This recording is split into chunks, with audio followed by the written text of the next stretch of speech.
And then lastly, we have to make a decision, like every other district in this state, of whether to proceed with PARCC or the MCAS. And there's still a lot of gray area about who actually decides that. You know, is it the commissioner? Is it the superintendents? Does the school committee have a voice in it? And that's a little hazy and still being figured out, like so much of Common Core. But at this point, I'd like to turn it over to our superintendent to hear his thoughts on that. Thank you, Mr. McGee. Actually, I prepared a memo for you that I was going to share because this information had come out on Thursday. So I'll highlight this for you.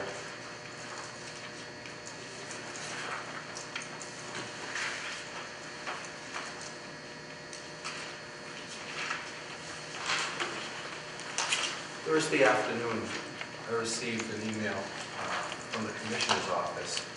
All superintendents in the cities and towns received them.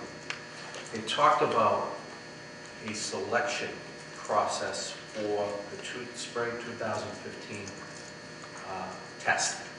And as you know, there are 2 tests on the table, PARCC and MCAS.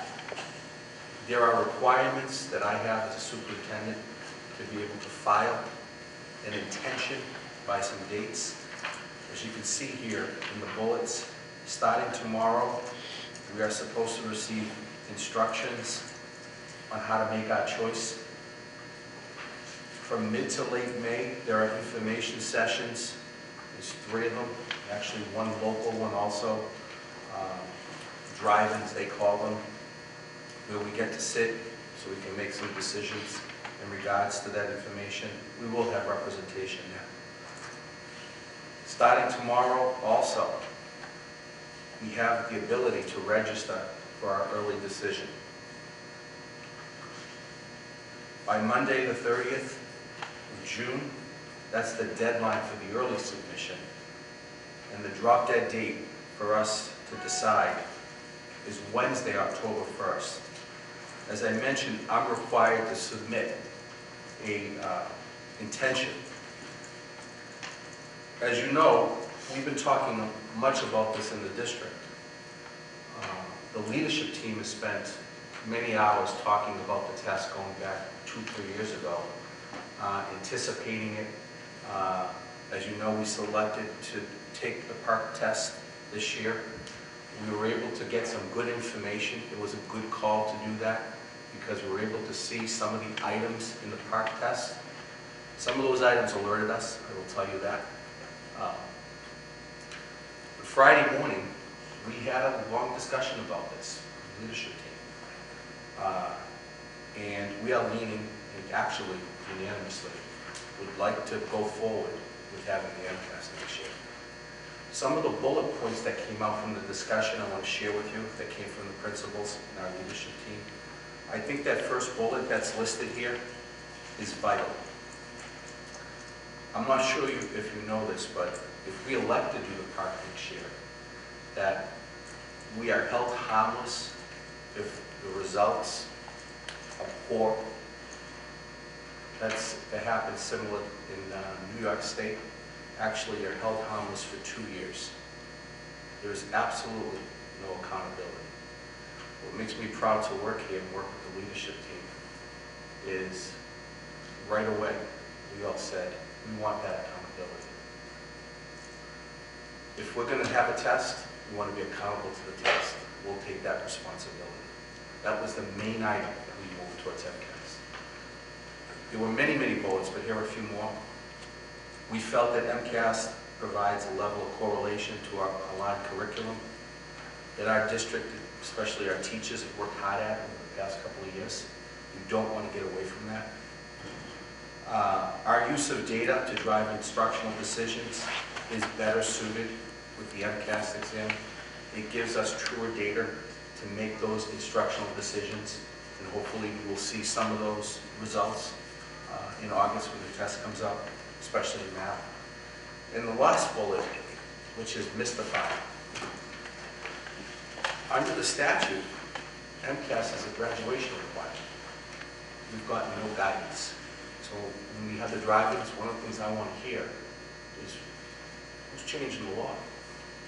If MCAS is a requirement for graduation, is PARCC going to be a requirement for graduation? We have not heard that.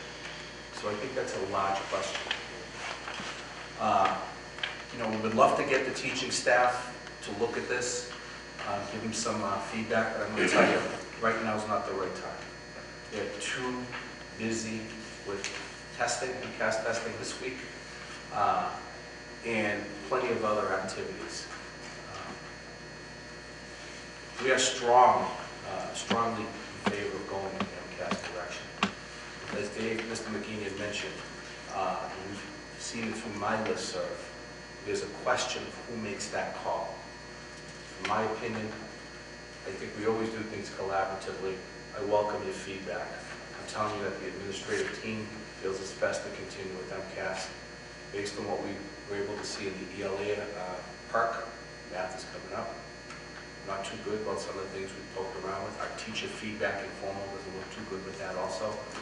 So that's where we stand. Of course, we have some time to digest this. I'm not going to file tomorrow. I'd like to file tomorrow. I think it's pretty clear where we want to go. Obviously, I want to get your feedback, get some ideas on what you think moving forward. And at some point, I really like to talk to the teachers about PARCC a little bit and what they actually see and get some true data. I was prepared to talk about this tonight, and this came out Thursday again.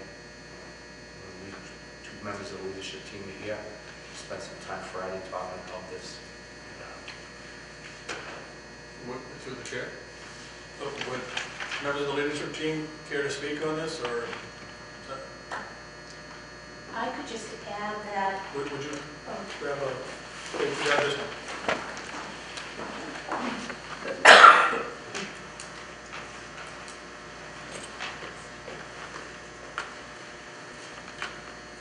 Good evening.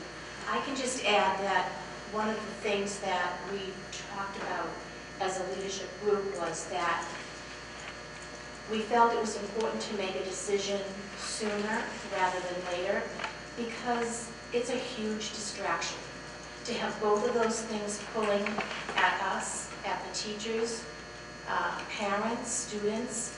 It's, we just thought it would be more advantageous to be able to have that decision made so that we can focus on one thing.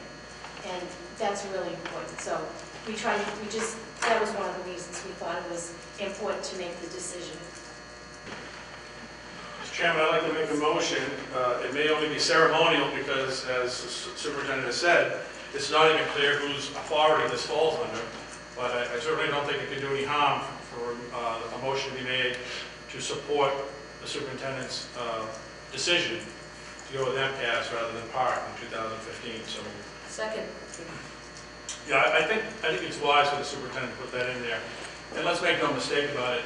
As Peabody chooses MCAS over PARCC, and other communities are sure to do as well for the very good reasons that we heard here tonight, the state's not going to take that lying down. The proponents of Common Core really were desperate to have Massachusetts sign on for this, because that allowed them to go to every other state in the country and say, listen, the #1 state in the country for testing and for achievement is abandoning MCAS in favor of PARCC. That's a huge calling card for them. So to let Massachusetts break ranks, they lose a really compelling argument. Also, and we know this, the commissioner is the head of PARCC. How embarrassing would it be for him to have to go back to his people at PARCC and PARCC Inc. and say, geez, I couldn't even keep my own state in line. And the governor, of course, was on one of 9 members on the board of Achieve, which gave rise to PARCC. It would be a personal embarrassment to them as well. But the educators are speaking on this. It is going to fail.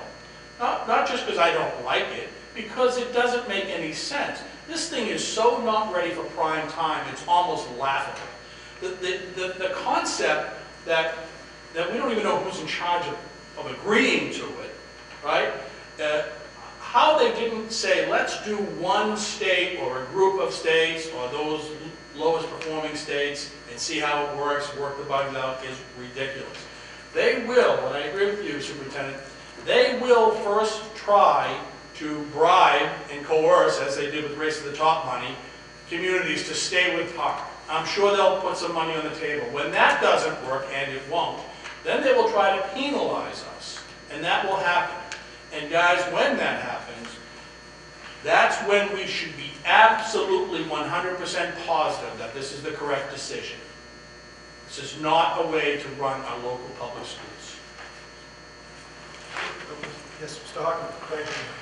On the motion, Mr. McGinney, Mr. Superintendent, I appreciate your memorandum to us. I would encourage you to continue along this thought processes as long as you can. I thank your leadership team for their thoughtful and dedicated work and a quick decision on this matter. I think Ms. Mastracola is correct that the members of this school district deserve knowing where you stand, knowing where the district is going. I don't understand what the purpose of administering a test or an examination is if there's no accountability. Even if that accountability is merely to determine where students are in terms of achievement, so that we can use that information to understand how we can perhaps better implement teaching practices or use of different mediums so that students learn. But the PARCC examination doesn't even afford us that opportunity. It doesn't give the results back to the school district. So we wouldn't even be able to use the examination for purposes of improving the district in terms of instruction and achievement for students. And if we're not about that, I would resign my position on the school board at this moment, because we're all about achievement. That's what we need to be about. That's what our leadership team is screaming about. That's what our administration is screaming about. And I applaud you for taking this action, because I think that it speaks to our commitment to student achievement. Thank you. Now, we do have a motion on the floor. Roll call vote, please.